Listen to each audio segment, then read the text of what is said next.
after years and years of waiting, it's finally here. Finally! You guys go! For life and light, together we fight.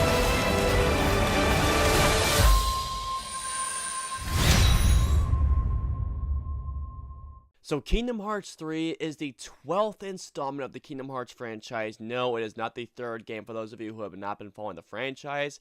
And for those of you who have been not following the franchise, you have a lot of catching up to do. I mean, oh my god. But Kingdom Hearts 3 is the sequel to Dream Drop Distance, the 3DS title, which was later ported over to the PS4 as part of the 2.8 Final Chapter Prologue. But at the beginning of Kingdom Hearts 3, Sora loses the power of Awakening, to which, if you guys don't know what that is, and I'm trying to understand it myself, but the power of Awakening is essentially when if someone loses their heart to the darkness, the person who has that power of Awakening to essentially call them back to the light. And while Sora is on his journey with Donald Duck and Goofy to get his power back, at the same time, Riku and Mickey are on a journey to find and bring back Aqua from the realm of darkness, all at the same time while Axel is training Kairi to be a Keyblade wielder. So there is a lot of stuff going on in this one, to say the least. Alright guys, let's get into Kingdom Hearts 3. So, I think it's safe to say that a lot of people, and when I mean a lot of people, I mean a lot of people, were looking forward to Kingdom Hearts 3. I have been a huge fan of the Kingdom Hearts games ever since I was introduced to it. I don't know if it was either my buddy Cody or my friend Shane that introduced me to Kingdom Hearts 1 when it first came out, and I fell in love with the worlds of Square Enix combined with Disney. I loved the characters of Sora, I loved Riku, Kairi, Donald, Goofy. I just loved the concept of this character going into the world of Disney and essentially just playing alongside the character of Square Enix, even though that Kingdom Hearts 3 essentially has the least amount of Square Enix, which probably was a big disappointment for a lot of people, and I do understand that. But of course, when Kingdom Hearts 3 was finally announced, a lot of people, including myself, lost their minds. I beat the game after about 38 to 39 hours of play. I'm actually on my second playthrough right now, but I'm just gonna get right to the point. Kingdom Hearts 3, I thought, was a great and satisfying way to conclude this part of the story. So getting right into it, the game's graphics are absolutely beautiful. Now, for those of you who had not been following the development of this game, if you look at the game's engines from, I'd say, Kingdom Hearts 2, or I'll even bring up 2.5 Final Mix, and you put that side by side next to Kingdom Hearts 3, yeah, the games look drastically different, and I'm not gonna lie, at first it took me a bit to get used to the new look because I was very used to the look of Kingdom Hearts, but after playing this game for a couple of hours, especially in the very first world, Kingdom Hearts has never looked better. Not just the texture standpoint, but just seeing the fire effects and seeing Sora cast water gun on certain enemies, just seeing the water effects looked absolutely spectacular. Not just from graphics, but art design and character designs. This game looks absolutely beautiful from start to finish. Another thing is that there are some areas when you do notice that when it doesn't have Unreal Engine, it goes to a more, I can't really say full motion video look to it, but when they do have certain cutscenes, they have a totally different look.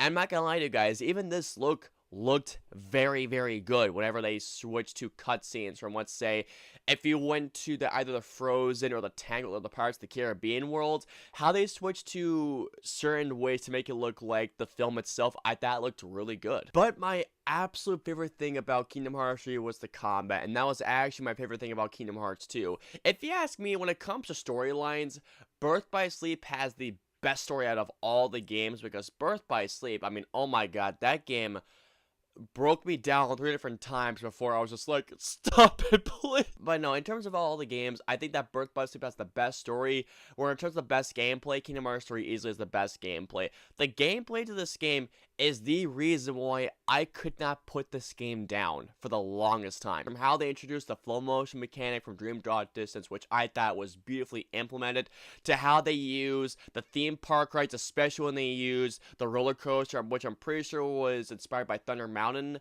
I mean, seriously, how they integrated that was absolutely genius. When you first used that mechanic against one of the Titans in Hercules World, I mean, right there, that brought me back to feeling like a kid again. To using the carousel, to using the mad teacups, to using the blaster rides, it brought me back to so many great memories, and I was just like, okay, this game officially got awesome. I mean, the game is already great as well, but just seeing how Square Enix put this much time into small little things like this, it made me feel like a kid again. It really did. But the thing is, and it's not just about the flow motion or the attraction rides, even though they are beautifully implemented, but Kingdom Hearts' combat has never been so layered. I mean, there is so much stuff you can do in terms of its combat. I mean, the game is a hack and slash RPG game, but how this game just puts layers and layers to the combat really surprised me. Now, of course, the game has an AP system to which you can add just a bit more points. Like, let's say if you have ground combat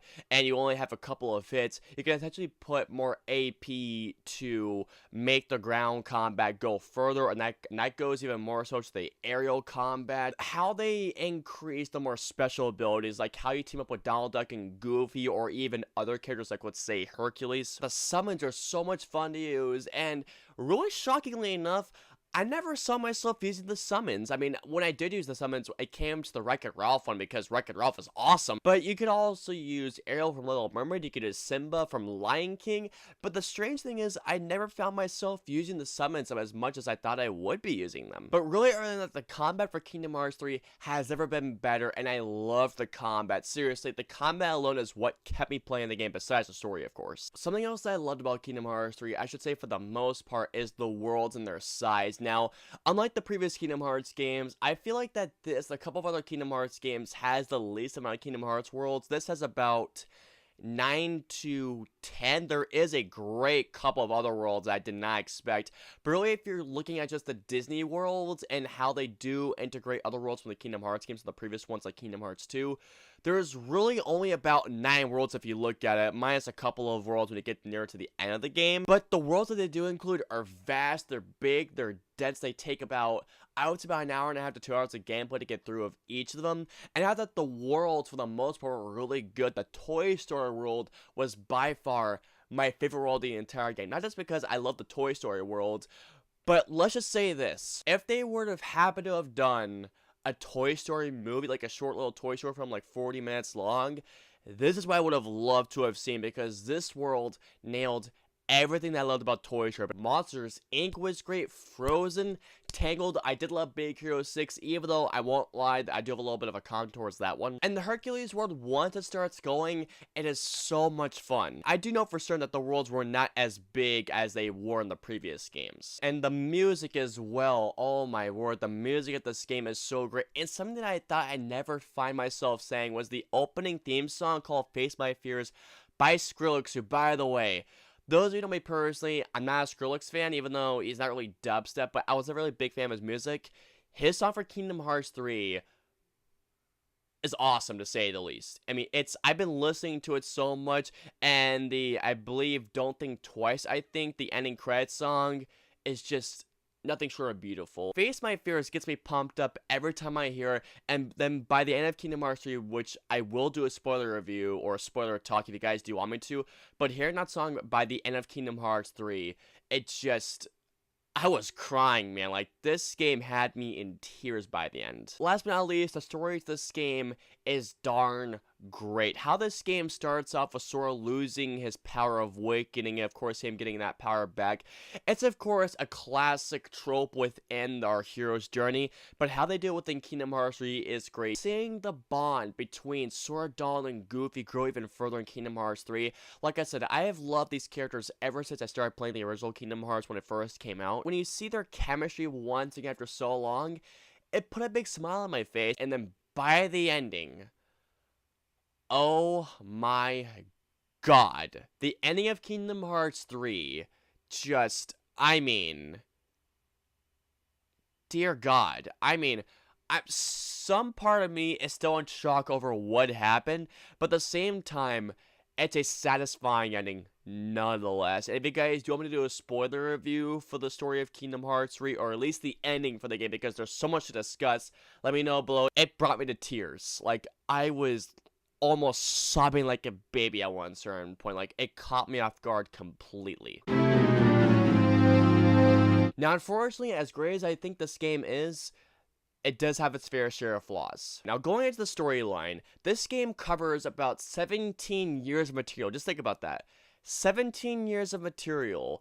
And if you haven't played those previous games, you're going to be one lost puppy. The game does have this little section where you can watch these little videos to get you sped up, but I feel like that even if you do watch those videos, you still are going to be a little confused. Now, like I mentioned, the pros, the worlds for the most part are very well done. However, I feel like that there are a couple of things in the world that were such big missed opportunities, like the pacing in the Hercules world. How it starts off, I was not a big fan of how it started off. Another thing is that when it came to the Pirates of the Caribbean world, I was really interested in seeing how they would pull this world off, because it is based on the worlds, and even though World's End is the weakest Pirates of the Caribbean movie, but how they pulled off the ship combat was a lot of fun.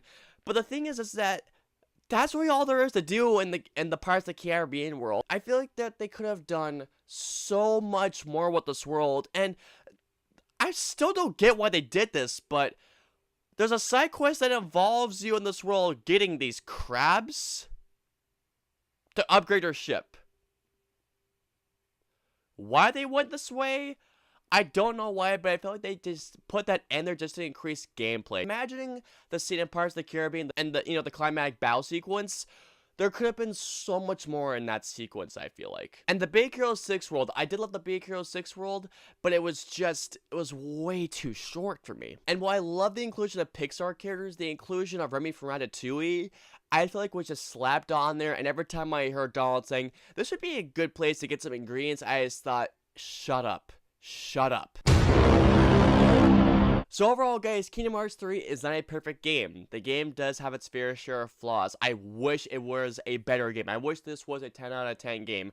But those flaws put aside, Kingdom Hearts 3 is a great game and a conclusion to a 17-year saga that I know is going to keep going with how the ending did end off. The combat has never been better, the graphics have never looked better, even though the story is a bit convoluted, how it ended was very satisfying nonetheless, and the music is darn great as well. So all in all, I'm going to give Kingdom Hearts 3 an 8.5 out of 10. This is such a great conclusion to the story so far. If you guys are Kingdom Hearts fans, definitely pick this game up and just have a great time, but just warning again, please look up the past events of the game so you know what's going on, otherwise you're going to be lost as all can be, but nonetheless, a great game. Alright guys, so please comment down, let me know below. Have you guys played Kingdom Hearts 3? What did you guys think? Did you guys love it? Did you guys like it? Or did you even hate it? Let me know below. If you guys want to follow me on social media, I'm on Facebook, Twitter, Instagram, Twitch, I'm also on Snapchat and Stardust. So if you guys want to follow me on all those social media platforms, all the links to the usernames are in the description below. I hope you guys enjoyed my review of Kingdom Hearts 3. If so, please hit that like button, share, subscribe. Also, don't forget to hit that notification bell for whenever a new video from me goes live. If you guys want to see any of my previous 2 reviews, please click either the left or right side of the screen. And of course, until the next review, I'll see you guys next time.